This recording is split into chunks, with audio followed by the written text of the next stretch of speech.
എല്ലാ മാന്യ സ്നേഹിതർക്കും സ്നേഹാവന്ദനങ്ങൾ. ഈ ദിവസങ്ങളിൽ അതീവ ചർച്ച നടന്നുകൊണ്ടിരിക്കുന്നത് കത്തോലിക്ക സഭയുടെ ശ്രേഷ്ഠ പുരോഹിതനായിരിക്കുന്ന പോപ്പ് ഒരു പുതിയ ശാസനം പുറപ്പെടുവിച്ചിരിക്കുന്നു.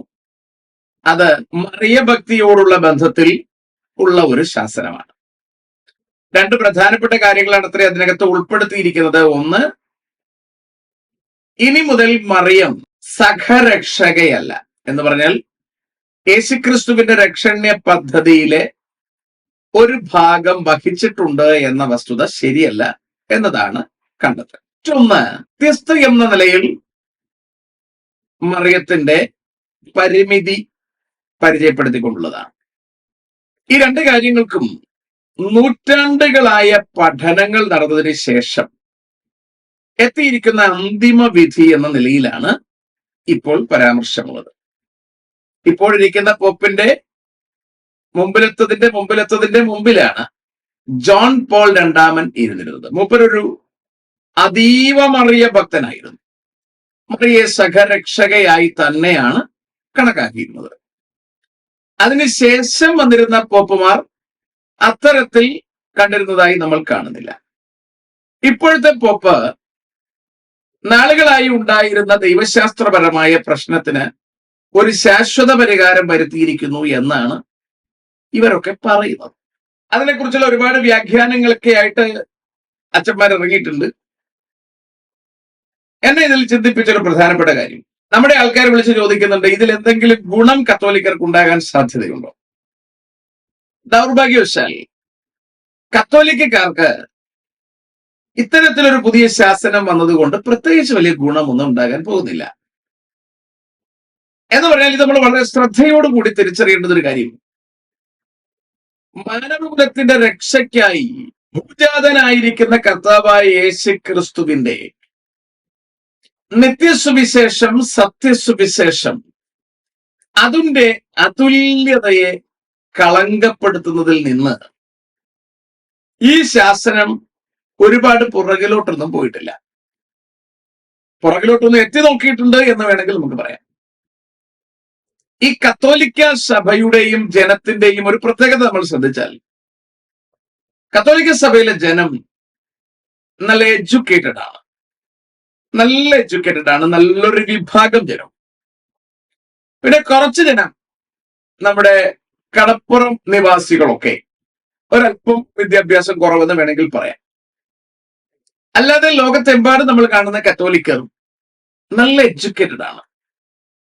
ഇവരെത്ര വിദ്യാസമ്പന്നരായാലും ഇവരുടെ ഒരു പ്രത്യേകത, ഇവരുടെ ശുശ്രൂഷകനെ ഇവർ ദൈവതുല്യം കാണും. അയാളുടെ വാക്കുകൾക്ക് ദൈവത്തിന്റെ വാക്കുകളുടെ അത്രയും വെയിറ്റും ഇവർ കൊടുക്കും. അത് തന്നെയാണ് ചെകുത്താൻ ഒരു മുതലാക്കി എടുത്തിരിക്കുന്നത്.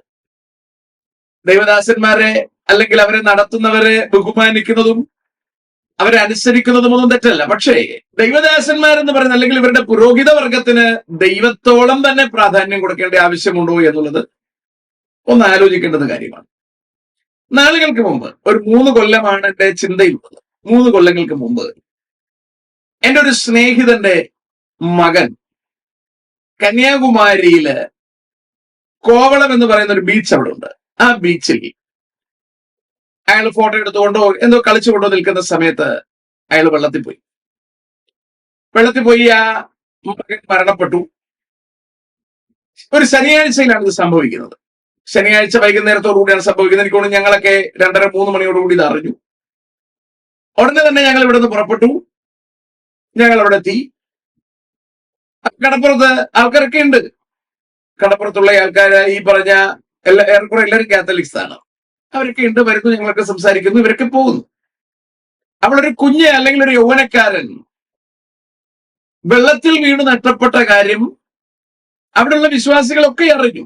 പക്ഷെ ഇവരെല്ലാവരും ഒരു നിസ്സംഗരാണ്. എന്ന് പറഞ്ഞാൽ അവരുടെ കൈകാലുകൾ കെട്ടപ്പെട്ടതുപോലെ, അവരുടെ ബുദ്ധി കെട്ടപ്പെട്ടതുപോലെ, ഞങ്ങൾ നിൽക്കുന്നത് പോലെയാണ് അവരവിടെ നിൽക്കുന്നത്. അവരുടെ ദേശത്താണെന്ന് അറിയണം. അവർക്കിതൊന്നും വലിയ പ്രശ്നമേ അല്ല. അവരൊന്ന് ചോദിക്കുന്നത്, എന്ത് പറ്റി? വെള്ളത്തിൽ പോയി. അയ്യോ, ഇവിടെ എങ്ങനെ പലരും പോയിട്ടുണ്ട്. എത്ര വയസ്സുണ്ട്, കല്യാണം കഴിച്ചോ എന്നൊക്കെ അറിഞ്ഞിട്ട് അവരുടെ വഴിക്ക് പോവുകയാണ്. അവരെ അത് യാതൊന്നും ബാധിക്കുന്നില്ല. ആ രാത്രി മുഴുവൻ ഞങ്ങൾ ആ കടപ്പുറത്തിരുന്നു. പിറ്റേന്ന് രാവിലെ ഞങ്ങളുടെ അടുത്ത് അവിടെയുള്ള ആരോ വന്ന് സൂചന പറഞ്ഞു, പള്ളിയിൽ ചെന്ന് പറഞ്ഞാൽ ഇതിനൊരു പരിഹാരം വരുത്താൻ കഴിഞ്ഞേക്കും. അല്ലാതെ ഈ ബോഡി എങ്ങനെ എടുക്കണമെന്ന് എന്ത് ചെയ്യണം നമുക്ക് ഒരു പിടിയില്ല. അങ്ങനെ ഇരിക്കെ ആരോ വന്ന് പറഞ്ഞതിന്റെ അഭിപ്രായം അനുസരിച്ച് ഞങ്ങൾ പള്ളിമേടയിലേക്ക് പോയി. അപ്പോൾ ഒരു കൊച്ചു പയ്യനാണ് അവിടുത്തെ പുരോഹിതൻ. അപ്പൊ നമ്മളെ പള്ളിയിലെ വീട്ടിലേക്ക് ചെല്ലുമ്പോൾ ഒരു പുരോഹിതൻ എന്നൊക്കെ പറയുമ്പോൾ നമ്മൾ അത്രയും ഒരു ഒരു ഒരു കപ്പാസിറ്റി ഉള്ള ഒരാളിനെയാണ് പ്രതീക്ഷിക്കുന്നത്. പക്ഷെ അങ്ങനെയൊന്നും ഒരാളല്ല, ഒരു ഒരു കൊച്ചു പയ്യൻ. ഏതായാലും ഞങ്ങൾ അവിടെ ചെന്ന് അയാളുടെ അടുത്ത് കാര്യം പറയും, ഇങ്ങനെയാണ് സംഭവം. അയാൾ പറഞ്ഞു ഞാൻ ഇങ്ങോട്ട് വന്നേക്കാം. 2 മിനിറ്റിനകത്ത് അയാൾ കുപ്പായം മാറി കടപ്പുറത്തേക്ക് വന്നു. അപ്പൊ അയാൾ ഇങ്ങോട്ട് വരുമ്പോ തന്നെ ചുറ്റുപാടുമുള്ള എല്ലാ വിശ്വാസികളും അയാളുടെ കൂടെ എത്തുക. അവര് കരയിലേക്ക് വന്നു. അപ്പൊ അവർക്ക് നിർദ്ദേശം കൊടുത്തു, ഇങ്ങനെ ആ ബോഡി എടുക്കാൻ വേണ്ടിയിട്ടുള്ള നിർദ്ദേശം കൊടുത്തു. 2 ബോട്ട്, എനിക്ക് തോന്നുന്നു ഓരോ ബോട്ടിലും 5 പേരോ അഥവാ 6 പേരോ ആയിട്ട് 2 ബോട്ട് അവർ വെള്ളത്തിലേക്ക് ഇറങ്ങി. തികച്ചെടുത്തില്ല, അവർ ആ ബോഡിയുമായി കരയിലേക്ക് വന്നു. ഞാൻ പറഞ്ഞതിന്റെ അർത്ഥം, തലേ ദിവസം ഇങ്ങനെ ഒരു സംഭവം അവിടെ നടന്ന കാര്യം ഇവരെല്ലാവരും അറിഞ്ഞതാണ്. ഇവരുടെ ആരുടെ ബുദ്ധി വർക്കായില്ല, ഇവരുടെ ആരുടെയും കൈകാലുകൾ വർക്കായില്ല.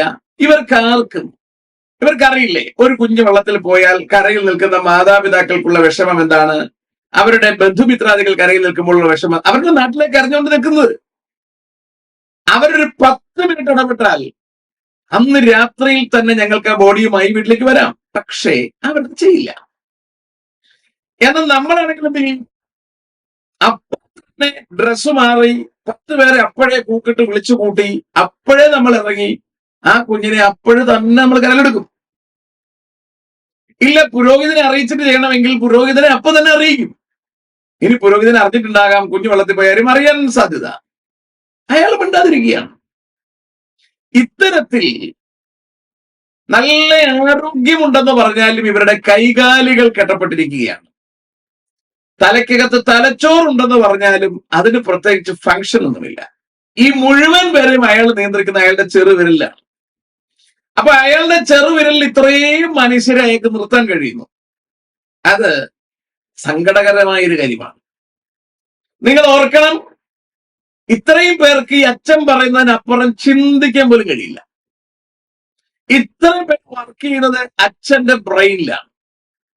ഒരിടവകയിലെ മുഴുവൻ വിശ്വാസികളെയും അച്ഛന്റെ ബ്രെയിനിൽ, അച്ഛന്റെ വിരൽത്തുമ്പിൽ നിർത്തി ഭരിക്കാൻ കഴിയുന്നു എന്നുള്ളത് ഒരു പ്രത്യേകതയാണ്. ഇത് തന്നെയാണ് ലോകത്തെമ്പാടുമുള്ള കാത്തലിക്സിനെ, 25-ലധികം ഉപവിഭാഗങ്ങൾ അതിനകത്തുണ്ട്.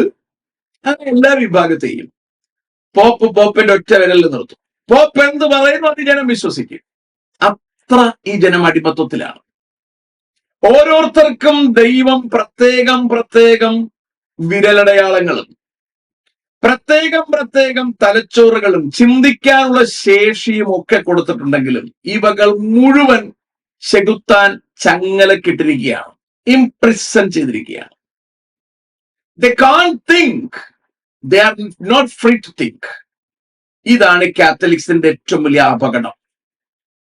ഇപ്പൊ ഓരോ അച്ഛന്മാരൊക്കെ വെളിയിലിറങ്ങി ഭയങ്കര വ്യാഖ്യാനമാണ്. സുഹൃത്തുക്കളെ, ബൈബിളിൽ ഇങ്ങനെ പറയുന്നു, മറ്റൊരുത്തനിലും രക്ഷയില്ല, നാം രക്ഷിക്കപ്പെടുവാൻ ആകാശത്തിന് കീഴിൽ മനുഷ്യരുടെയിൽ ഒറ്റ നാമമേ ഉള്ളൂ. അതുകൊണ്ട് തന്നെ യേശു മാത്രമാണ് ക്രൂശിൽ മരിച്ചത്, യേശു മാത്രമാണ് സ്വർഗത്തിൽ നിന്ന് ഇറങ്ങി വന്നത്. അതുകൊണ്ട് തന്നെ യേശുവിന്റെ രക്ഷണ്യ പദ്ധതിയിൽ മറിയം ഇടപെട്ടിരുന്നില്ല. ഇത് അവന്മാർക്ക് നേരത്തെ അറിയത്തില്ലേ? ഇതല്ലേ ഇവിടെ പെന്തക്കോസ്തുകാര് ഡെയിലി പറഞ്ഞുകൊണ്ടിരിക്കുന്നത്. അപ്പോൾ ഇവർക്ക് അറിയാൻ മേലാത്തത് കൊണ്ടാണോ എന്ന് ചോദിച്ചാൽ ഇവരുടെ തലച്ചോറ് കെട്ടിവെച്ചിരിക്കുന്നത് കൊണ്ട് ഇവർക്ക് അറിയില്ല. ബൈബിൾ ഒറ്റ പ്രാവശ്യം സിമ്പിളായിട്ട് വായിച്ചാൽ മനസ്സിലാകാമാകുന്ന കാര്യങ്ങൾ പോലും മനസ്സിലാക്കാൻ കഴിയാതെ ഇവർ വെറും മണ്ടന്മാരായി തുടരുകയാണ്, അടിമകളായി തുടരുകയാണ്, ഭീരുക്കളായി തുടരുകയാണ്. ഇവരുടെ തലച്ചോറ് എന്തിനാണ് ഈ അടിമത്വത്തിൽ വെച്ചിരിക്കുന്നത്? അടുത്തു പറയുന്നു, മധ്യസ്ഥ, ഏക മധ്യസ്ഥൻ ക്രിസ്തു എന്ന് പൗലോസ് പറഞ്ഞിരിക്കുന്ന ഒറ്റ വാക്യം എടുത്ത് കാണിച്ചിട്ട് പറയാണ്, ഈ ഒറ്റ വാക്യത്തിന്റെ അടിസ്ഥാനത്തിൽ മറിയത്തെ മധ്യസ്ഥയായി കണക്കാക്കാൻ ഒക്കില്ല എങ്കിലും മറിയത്തോട് നമുക്ക് പ്രാർത്ഥിക്കുന്നതിൽ തെറ്റില്ല. ഇപ്പോഴും അവർ പറയുകയാണ്, എന്തിനാണ് മറിയത്തോട് പ്രാർത്ഥിക്കുന്നത്? മരിച്ചവരും മൗനതയിൽ ഇറങ്ങിയവരാരും യഹോവയെ സ്തുതിക്കുന്നില്ലെന്ന് വചനം പറയുമ്പോൾ മരിച്ച സകലരും ക്രിസ്തു ഒഴികെ, ക്രിസ്തു മരണത്തെ ജയിച്ച് ഉയർത്തെഴുന്നേറ്റയാളാണ്, ക്രിസ്തു ഒഴികെ മറ്റെല്ലാവരും മൗനത്തിൽ തുടരുമ്പോൾ, അവര് തന്നെ പുറത്തിറങ്ങാൻ നിർവാഹമില്ലാതെ കഴിയുമ്പോൾ അവരോട് പ്രാർത്ഥിച്ച് എന്ത് നേടാൻ കഴിയുമെന്നാണ് ഈ പറയുന്നത്. ഇപ്പോൾ ഓരോ അച്ഛന്മാരും അവരുടെ വിവരക്കേടുകൾ വാരി വിതറുകയാണ്. മാന്യ സുഹൃത്തുക്കളെ, സോഷ്യൽ മീഡിയയുടെ വരവ് ഇത്തരത്തിൽ ചില ഗുണങ്ങൾ ഉണ്ടാക്കിയിട്ടുണ്ടെന്നുള്ള സംശയം വേണ്ട. ഒരച്ഛൻ പറയുന്നത് കേട്ടു, 15-ാം നൂറ്റാണ്ട് മുതൽ കാത്തലിക്സ് വിശ്വസിക്കുകയാണ് മറിയം സഹരക്ഷകയാണ് എന്ന കാര്യം. ഇക്കാര്യം ഒരു ചർച്ചാ വിഷയമായി വരുവാൻ തന്നെ കാരണം സോഷ്യൽ മീഡിയയുടെ അതിപ്രസരമാണ്. അപ്പോൾ സോഷ്യൽ മീഡിയയുടെ അതിപ്രസരം ജനത്തെ നിർത്തി ചിന്തിക്കാൻ കാരണമാക്കി. അച്ഛന്മാരും ചിന്തിക്കാൻ തുടങ്ങി. ഇപ്പറയപ്പെടുന്ന കാര്യങ്ങൾ ഒന്നുകൂടി പഠന വിഷയമാക്കാൻ അവർ തീരുമാനിക്കുന്നു. അവർ മുമ്പിലേക്ക് പോവുകയാണ്. നിങ്ങൾ പെന്തക്കോസ്തുകാരെ ശ്രദ്ധിക്കൂ. അവർ ഓരോരുത്തരും ബൈബിൾ വായിക്കുന്നുണ്ട്. അതിൽ നിന്ന് ലഭ്യമാകുന്ന പ്രകാശനങ്ങൾ പറയാനുള്ള അധികാരം അവർക്കുണ്ട്. അത് കേൾക്കാനും മനസ്സിലാക്കാനും കേൾവിക്കാർക്ക് ഓരോരുത്തർക്കും അവരവരുടെ ബുദ്ധി ഉപയോഗിച്ച് അതിനെ ചിന്തിക്കാനും അപഗ്രഥിക്കാനുമുള്ള സ്വാതന്ത്ര്യമുണ്ട്. സത്യമേതെന്നും തെറ്റേതെന്നും തിരിച്ചറിയാനും അത് മനസ്സിലാക്കാനും തെറ്റിനെ ഒഴിവാക്കാനും സത്യത്തെ പുൽകാനുമുള്ള സ്വാതന്ത്ര്യം എല്ലാവർക്കുമുണ്ട്. ഇത് ദൈവം തന്നിരിക്കുന്ന സാക്ഷാൽ സ്വാതന്ത്ര്യമല്ലേ? ഇനി ഞാൻ ചോദിക്കട്ടെ, ഏത് വചനത്തിന്റെ അടിസ്ഥാനത്തിലാണ് ഈ കൊന്തയിഞ്ഞക്കി നടക്കുന്നത്?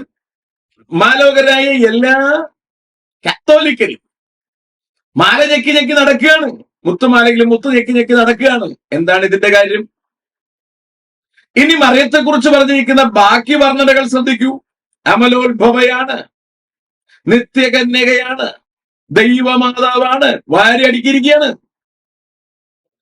ദൈവമായ ക്രിസ്തു മനുഷ്യവേഷമെടുത്ത് ഭൂമിയിലേക്ക് ഇറങ്ങി വരുവാൻ എടുത്ത അവതാരമായ യേശുവിന് ആ മനുഷ്യവേഷത്തിൽ ഭൂമിയിലേക്ക് ഇറങ്ങി വരാൻ ഒരു ചാലകമായി എന്നതൊഴിച്ച് ബാക്കി കത്തോലിക്കർ വച്ചു കെട്ടുന്ന സകല കാര്യങ്ങളും തിന്മയാണ്.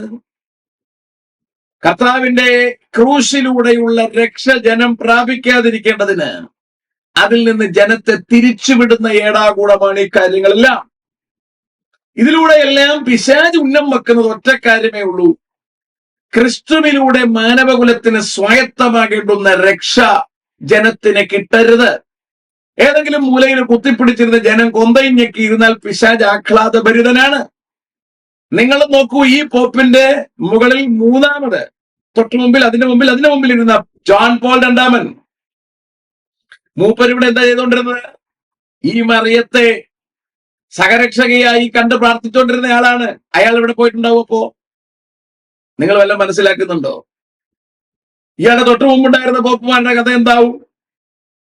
15-ാം നൂറ്റാണ്ട് മുതൽ ഇങ്ങോട്ട് സഹരക്ഷക എന്ന് കരുതിയിരുന്നയാൾ ഇപ്പൊ സഹരക്ഷക അല്ലെന്ന് 2025 നവംബർ മാസം പറഞ്ഞത് കൊണ്ട് എന്താണ് പുണ്യം ഉണ്ടാകാൻ പോകുന്നത്? ഇനി ചിലപ്പോൾ 5 കൊല്ലം കഴിഞ്ഞിട്ട് കൊന്ത തെറ്റായിരുന്നു എന്ന് സഭ പറഞ്ഞാൽ അന്നുള്ള ജനം വിശ്വസിക്കും, ഈ ഞെക്കി തീർത്തവന്റെ ജീവിതം എന്തായി? അവനവന്റെ ജീവിതം ഞെക്കി തീർത്തില്ലേ? ഇവരെ രക്ഷപ്പെടുത്താൻ ആർക്ക് കഴിയും? അപ്പോൾ ജനം ഇടം കൈ വലം കൈ തിരിച്ചറിഞ്ഞുകൂടാത്ത ഈ ജനത്തെ ഈ പൗരോഹിത്യ വർഗം ചീറ്റ് ചെയ്യുകയാണ്. എന്താ, ഈ ജനത്തിന് വായിക്കാൻ അറിയില്ലേ? എന്താ, ഇവർക്ക് പുസ്തകം കയ്യിലില്ലേ? എന്തുകൊണ്ട് ഇവർ വായിക്കുന്നില്ല? എന്തുകൊണ്ട് ഇവർ പഠിക്കുന്നില്ല? എന്തിനിവർ ജീവിതം പാഴാക്കി കളയുന്നു? സഹൃദരെ, കാര്യം ഭംഗിയായി നിങ്ങൾ ചിന്തിക്കണം. കാര്യങ്ങളെ കൃത്യമായി നിങ്ങൾ വിലയിരുത്തണം. നശിച്ചു പോകാതിരിക്കാൻ പുത്രനെ ചുംബിക്കണം. കാര്യങ്ങളുടെ നിജസ്ഥിതി നിങ്ങൾ തിരിച്ചറിയണം എന്നെനിക്ക് നിങ്ങളോട് പറയേണ്ടി വരുന്നതിൽ സന്തോഷമുണ്ട്. ഇവിടെ നമ്മൾ കാണുന്ന വളരെ ഗൗരവമേറിയ കാര്യം ഈ ജനത്തിന്റെ അടിമത്വമാണ്. കത്തോലിക്ക സഭയും അനുവർത്തിച്ചു വരുന്ന പുണ്യാള പ്രാർത്ഥനകളും മധ്യസ്ഥ പ്രാർത്ഥനകളും വിഗ്രഹാരാധനയും എന്നു വേണ്ട ഇന്നവര് കാണിക്കുന്ന സകല പരിപാടികളും വചനവിരുദ്ധമാണ്, ദൈവനിഷേധമാണ്. ഇവകൾ ചെയ്താൽ ആർക്കും സ്വർഗരാജ്യത്തിൽ പോകാൻ കഴിയുകയുമില്ല. അപ്പോൾ 15-ാം നൂറ്റാണ്ട് മുതലാണ് ഇത് വന്നതെന്ന് പറയുന്നു. ആദ്യ നൂറ്റാണ്ടിൽ തന്നെ ഇവർ വേറെ വൃത്തികേടുകളൊക്കെ ആരംഭിച്ചിരുന്നു. 3-ാം നൂറ്റാണ്ട് തൊട്ടൊക്കെ ഇത് വളരെ മോശമായി വന്നു. ക്രിസ്തുവിനോടുള്ള കോൺസെൻട്രേഷൻ മറിയത്തിലേക്ക് തിരിച്ചുവിടുകയായിരുന്നു പിശാചിന്റെ ഉദ്ദേശം. അതവൻ ചെയ്തെടുത്തു. അത് കുറച്ചുകൂടി ഊട്ടി ഉറപ്പിക്കാനാണ് 6-ാം നൂറ്റാണ്ടെത്തുമ്പോൾ മുഹമ്മദ് നബി എത്തുന്നത്. പുള്ളിയുടെ വെളിപ്പാടുകൾ എന്ന മട്ടിന് വന്ന ഖുറാനിൽ ഒരു ചാപ്റ്റർ തന്നെ, അല്ലെങ്കിൽ ഒരു പുസ്തകം തന്നെ മറിയത്തിന് വേണ്ടി മാറ്റിവെച്ചിരിക്കുകയാണ്. ആ പുസ്തകത്തിന്റെ വരവോടുകൂടി യേശുക്രിസ്തുവിനെയും കൂടി മാറ്റിക്കെട്ടിയിട്ട് രക്ഷകൻ ഇല്ല എന്ന മട്ടിനാക്കി തീർത്തിട്ട്, പാപമില്ലെന്ന നിലയിലേക്കാക്കി തീർത്തിട്ട്, രക്ഷകന്റെ ആവശ്യമില്ല എന്നും ക്രിസ്തു മരിച്ചിട്ടില്ല എന്നുമാക്കി തീർത്തുകൊണ്ട്, ക്രിസ്തു ദൈവപുത്രനല്ല എന്നും ക്രിസ്തു പ്രവാചകനാണെന്നും ആക്കി തീർത്തുകൊണ്ട് യേശുക്രിസ്തുവിനോടുള്ള രക്ഷയെ വളരെ ഗണ്യമായ നിലയിൽ ജനഹൃദയങ്ങളിലേക്ക് എത്താതിരിക്കേണ്ടതിന്റെ കഥകടയ്ക്കുവാൻ ചെകുത്താന് കഴിഞ്ഞു എന്നുള്ളത് പ്രധാനപ്പെട്ട കാര്യമാണ്. അതുകൊണ്ട് ഇസ്ലാം ചെയ്യുന്ന അതേ ഇത് തന്നെയാണ് കത്തോലിക്കരും ചെയ്യുന്നത്. ഇതിൽ യാതൊരു വ്യത്യാസവുമില്ല. ക്രിസ്തുവിനെ തിരിച്ചറിയുക. ക്രിസ്തു തന്റെ പൗരോഹിത്യ പ്രാർത്ഥനയിൽ ഇങ്ങനെയാണ് പ്രാർത്ഥിക്കുന്നത്: പിതാവേ, അങ്ങും ഞാനും ഒന്നായിരിക്കുന്നത് പോലെ ഇവർ തമ്മിലൊന്നാകണം, ഇവർ നമ്മിലൊന്നാകണം. ഇതാണ് ദൈവത്തിന്റെ പദ്ധതി. അത് നടക്കാതിരിക്കേണ്ടതിന്, അതിന്റെ ഇടയിൽ മറിയത്തെ കൊണ്ട് കടത്തുവാൻ ചെകുത്താന് കത്തോലിക്കരിലൂടെ കഴിഞ്ഞുവെങ്കിൽ, അതിന്റെ ഇടയിൽ നബിയെയും അള്ളാഹുവിനെയും കൊണ്ട് കടത്തിക്കൊണ്ട് മുഴുവൻ ജനത്തിന്റെയും ശ്രദ്ധ അപ്പാടെ തിരിച്ചു കളയുവാൻ ഇസ്ലാമിലൂടെ ചെകുത്താന് കഴിഞ്ഞു എന്നുള്ളത് ശ്രേഷ്ഠകരമായ കാര്യമാണ്. ഇക്കാര്യങ്ങളെ തിരിച്ചറിയുവാൻ തലച്ചോറ് ഉപയോഗിച്ചാൽ മതി. ദൈവം തന്റെ സാദൃശ്യ സ്വരൂപത്തിൽ മനുഷ്യനെ സൃഷ്ടിക്കുമ്പോൾ അവന് തന്ന കപ്പാസിറ്റിയാണ് ചിന്തിക്കാനുള്ള സ്വാതന്ത്ര്യം, തിരഞ്ഞെടുക്കാനുള്ള സ്വാതന്ത്ര്യം. ഈ സ്വാതന്ത്ര്യങ്ങൾ ദൈവനാമ മഹത്വത്തിനായി ഉപയോഗിച്ച് നിത്യതയ്ക്കൊരുങ്ങിയാൽ നന്നായിരിക്കും.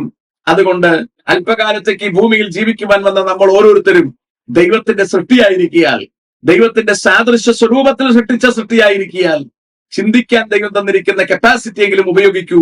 മൃഗങ്ങളാകാതിരിക്കൂ, അടിമകളാകാതിരിക്കൂ. നമ്മുടെ രക്ഷയ്ക്കായി പ്രവർത്തിക്കാം. Fight for our salvation. ദൈവം നമ്മെ അനുഗ്രഹിക്കുമാറാകട്ടെ.